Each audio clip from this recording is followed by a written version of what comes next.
I'm a slash-a-holic, addicted to the fray.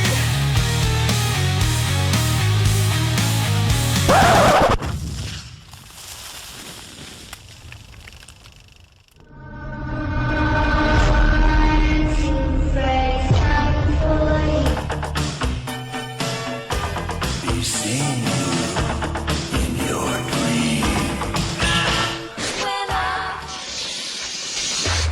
No, don't be afraid. This time, it isn't one of your nightmares. This one was mine.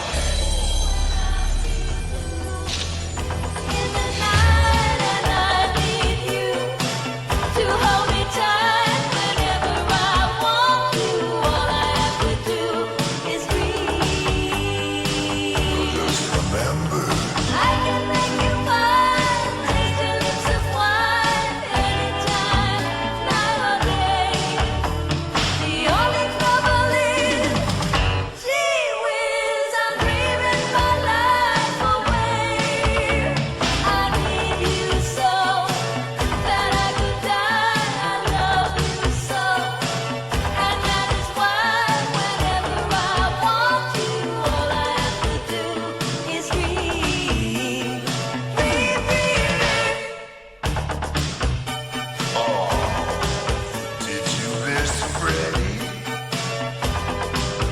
Well, just remember, all you have to do is dream. I can make you mine, taste your lips of wine anytime, night or day. The only trouble is, gee whiz. I'm dreaming my life away.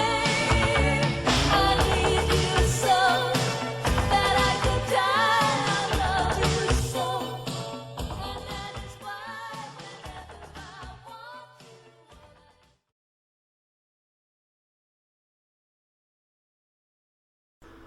A Nightmare on Elm Street 6, Freddy's Dead, The Final Nightmare. A fan novelization by Jeremy Terry. Chapter 1. Flying the Freddy Skies. His name was Ed and he was having a bad dream. You could say it was just a normal dream because all his dreams were nightmares now. The scenery might be different, but the main cast was always the same. That's why he was on the plane, even though the thought of flying terrified him. That's why he was leaving everything he'd ever known, because he was the last. The 727 bucked violently on the unsteady air currents 20,000 feet above the Ohio countryside, and he came awake with the start. "Do you mind?" asked the sweaty, obese woman in the seat beside him.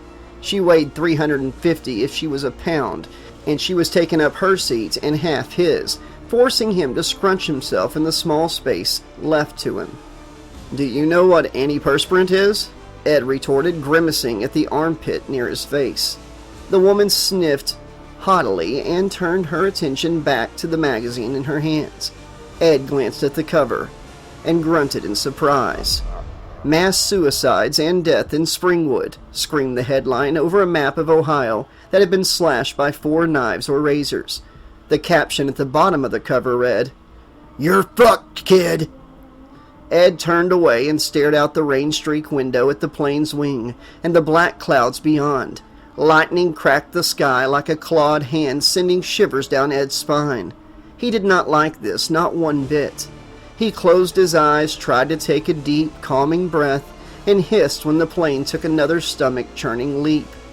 There was a crackle of static, and then a manly baritone voice was speaking to the passengers through speakers hidden in the roof. "I apologize about the bumpy ride, folks, but the storm is just too large. We can't go around it. We can't go above it or below it.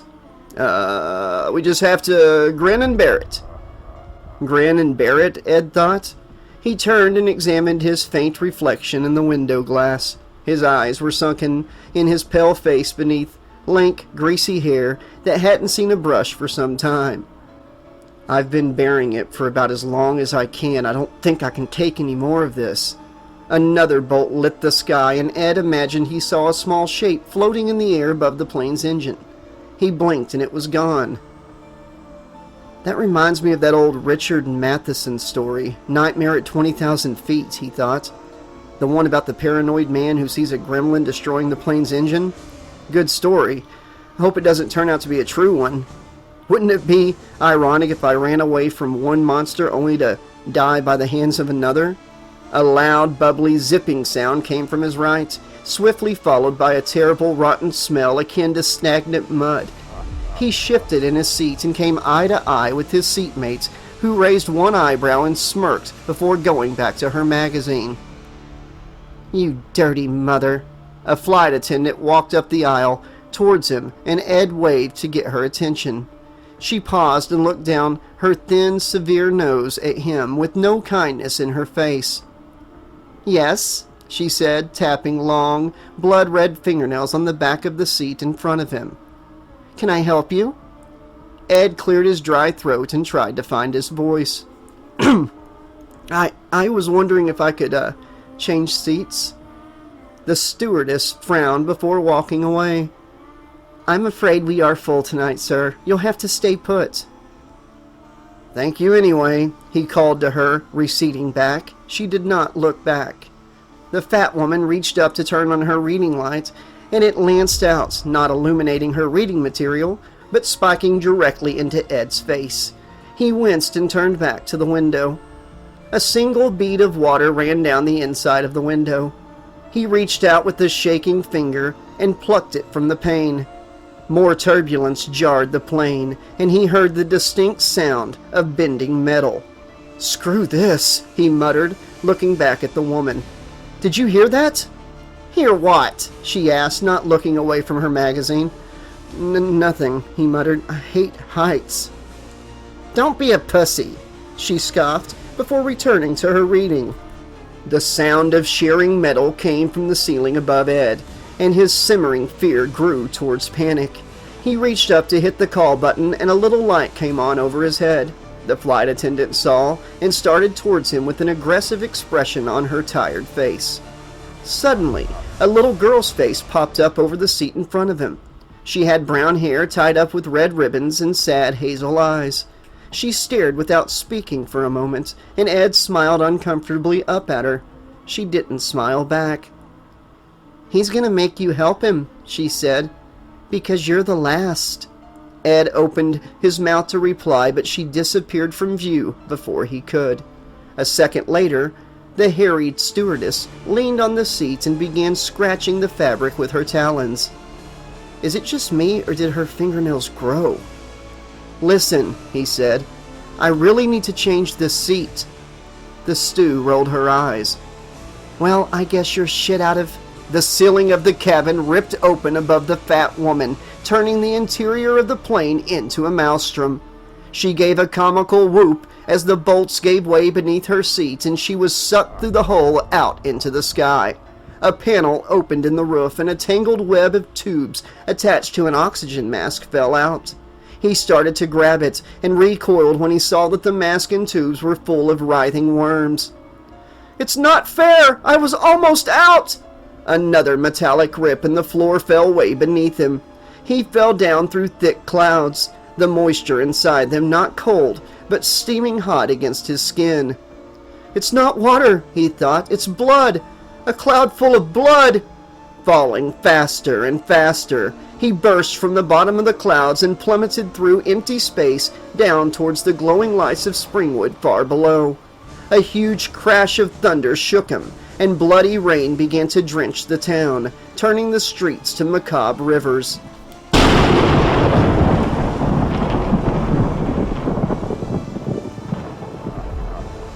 "I'm dead," he thought. "I'm dead, and this is hell." Rooftops grew larger as he neared the ground, their gutters spouting arterial sprays. He recognized the yard as his own just before he crashed into the roof, and woke with a start on his bed. Ed sat up, glancing around at the familiar posters of rock bands and bikini-clad models, and then looked down at his shaking hands, sure that he would see them clotted with blood. His hands were clean. He stood up and nearly fell over as the house seemed to shift under his feet. The wind began to blow, howling around the eaves like a forlorn woman who'd lost her child. He made his way across the room with a sinking feeling in the pit of his stomach. He came to the window, reached through the curtains and flung it open. And he brushed them aside and stuck his head outside. The lights of Springwood were bright below him as the whole house spun thousands of feet above the ground in the grip of a vast tornado. "Shit!" he said. A wicked cackle rang out, and he tore his eyes from the spectacle below and looked up to see the most surreal sight he'd ever seen. A man was flying on a broomstick, parallel to his window. The witch's hat and black cape were new, but the dirty red and green sweater were not. Freddy turned his burned face to stare at Ed and pointed with his finger blades. "I'll get you, my pretty," Freddy said. "And your little soul, too!" He shouted with deadly mirth as he pulled the broom up just in time to avoid crashing into the ground. Ed and his house were not so lucky. The house landed with a resounding crash, flinging Ed from the window out onto the hard pavement. He rolled, scraping his hands and knees, and got slowly to his feet. The full moon smiled down on him with its skeletal face, lighting the quiet neighborhood around him with an ethereal light. Two-story houses marched away along the street into the misty darkness beyond a green street sign that jutted up from the cracked curb. The words spelled out in white lettering sent fresh spikes of fear through him. Elm Street. "I don't think so." He turned and ran from the sign and the street. The sound of pursuing footsteps seemed to follow him. It shifted, and suddenly the sound seemed to be in front of him. Ed turned right and sprinted along the side of a house into the backyard, where a clapboard fence ran the length of the yard. He grabbed the top, flung himself over, and found himself plummeting down a steep grassy hill that seemed to go on forever. Small rocks scraped skin, bruised flesh, as he tumbled head over heels. How long did he fall? 30 seconds? A minute? He wasn't sure. Finally, he struck the bottom and came to rest in a heap beside a narrow 2-lane road. Everything hurt. He got slowly to his feet and glanced around at the dark hills and was surprised to see a faint glow in the air over the rise to his left. He shuffled in that direction, passed around a curve in the road, and paused when a large sign and small ticket booth came into view. "Now leaving Springwood, Ohio," read the sign. Below this was a population total that had been crossed out and rewritten many times with garish red paint. Ed reached out and ran a finger over the newest number, and his fingertip came away wet. Not paint, he thought, as he wiped the warm, sticky mess on his pants leg. "Oh shit, that isn't paint." Ed moved past the sign and stopped in front of the booth, eyeing its occupant. The man was middle-aged and spectacled, dressed in the garb of a Wild West train conductor. The man gave Ed a fiendish grin as he produced a ticket with a flourish. "One ticket," said the strange man. "Round trip." Ed backed away, shaking his head. The conductor's smile grew wider, becoming a toothy shark's grin full of needle-like fangs instead of teeth. "Hurry up! You don't want to miss the bus!" Bright lights splashed across Ed, and he looked around, realizing much too late that he had retreated into the middle of the road, and a red and green bus was bearing down on him. He barely had time to lift his hands. The bus hit him head-on, sending shockwaves of pain through his already sore body. He managed to grab the windshield wipers and lift himself up before the wheels rode over him and put an end to the miserable night. He looked up and screamed when he locked eyes with the howling maniac behind the wheel. "No screaming while the bus is in motion, bitch!" Freddy yelled, laughing.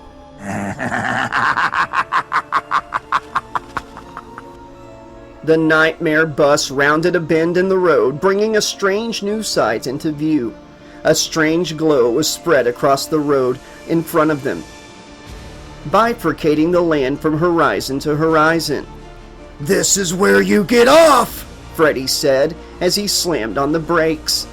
Ed screamed as he flew through the air towards the glowing barrier. It shattered like a huge pane of glass when he hit it. Night became bright morning on the other side. He landed hard, his head smacking on a large rock embedded in the shoulder of the road. Ed blinked once and then went limp. Freddy pulled the nightmare bus to a stop on the other side and stepped out. He approached the portal tentatively, reached out with his gloved hand to touch. The hole in the barrier snapped closed, leaving the killer trapped on his side. But he wouldn't be trapped much longer. "Now be a good doggy," he said, sliding his blades over each other in anticipation. "Go! Fetch!" The first thing he was aware of was the sun shining down on him. The next was pain, a dull ache over most of his body and biting agony in his head.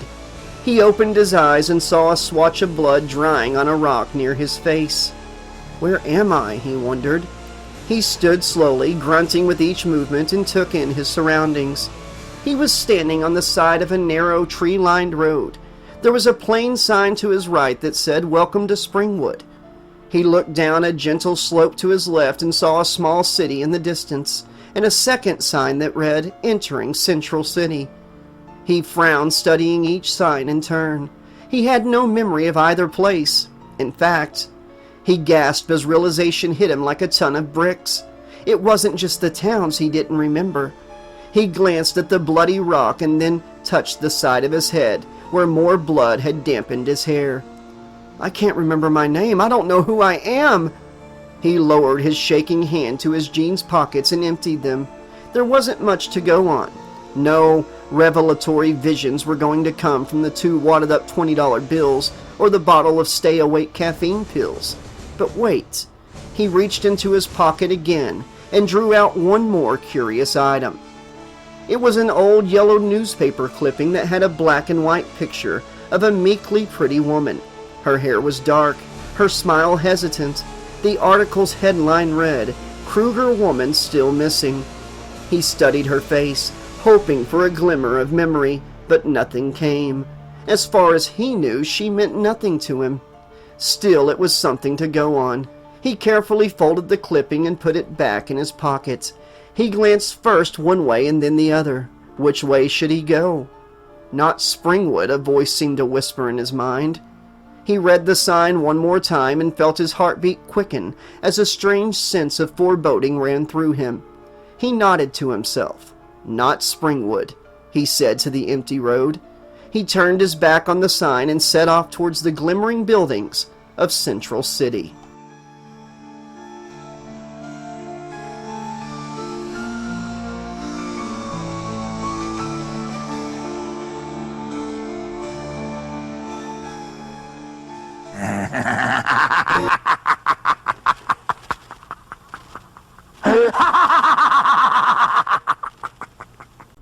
Okay, Slash-a-Holics, this has been Chapter 1 of A Nightmare on Elm Street 6, Freddy's Dead, The Final Nightmare, the novelization by Jeremy Terry.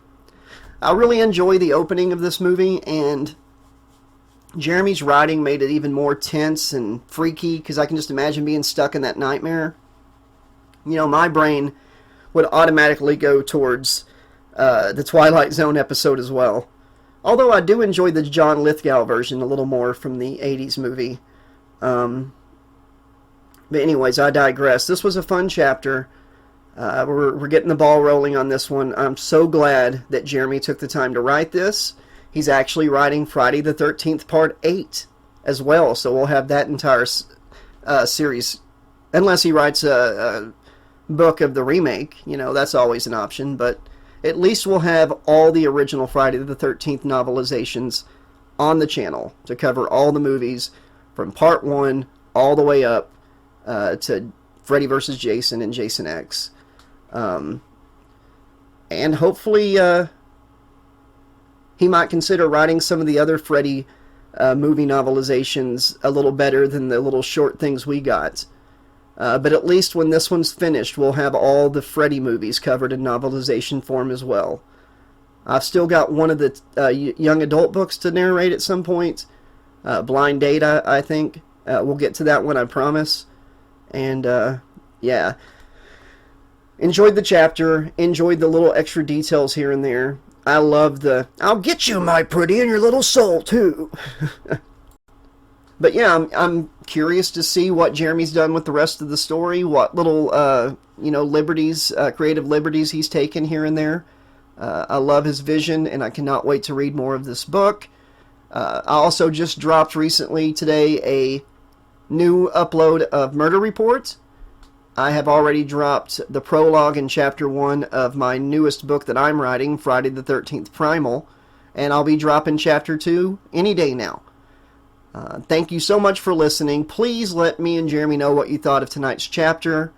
And if you want to support the channel, the best thing you can do is click the like button. Be sure to subscribe. Click the bell so you have get notified of all future narrations and uploads.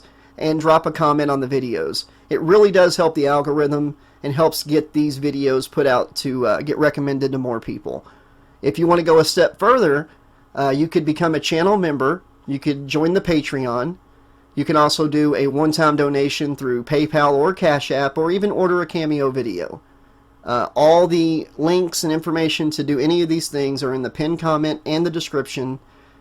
We depend on Slash-a-Holics like you to keep this channel going and growing with your donations or your memberships. So please consider doing that if you're able to. If you're not, just help get the word of the channel out there.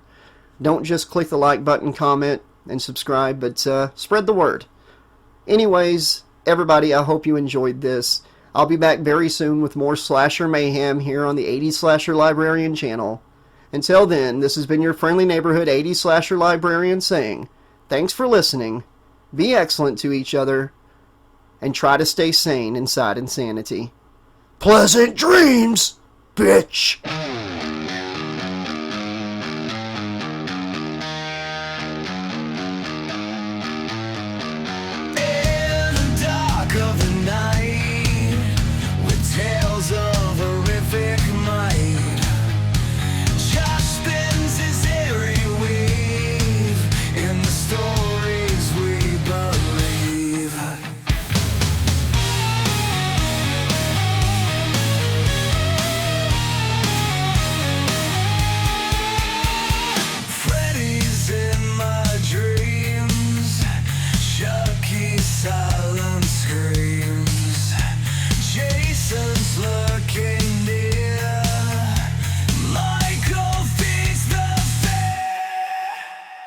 Slash-a-Holic, addicted to the fright. Narration so hypnotic, just keeps me up all night. Eyes, masks, and pain. Blood runs like the rain. Evil finds its way in the spine, chilling free. Out of breath but not out of light. Horror days, don't look behind. Feel the terror crave. Will you dare to slave? I'm a slash-a-holic, addicted to the fright. Narration so hypnotic, just keeps me up all night.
I'm a slash-a-holic, addicted to the fright.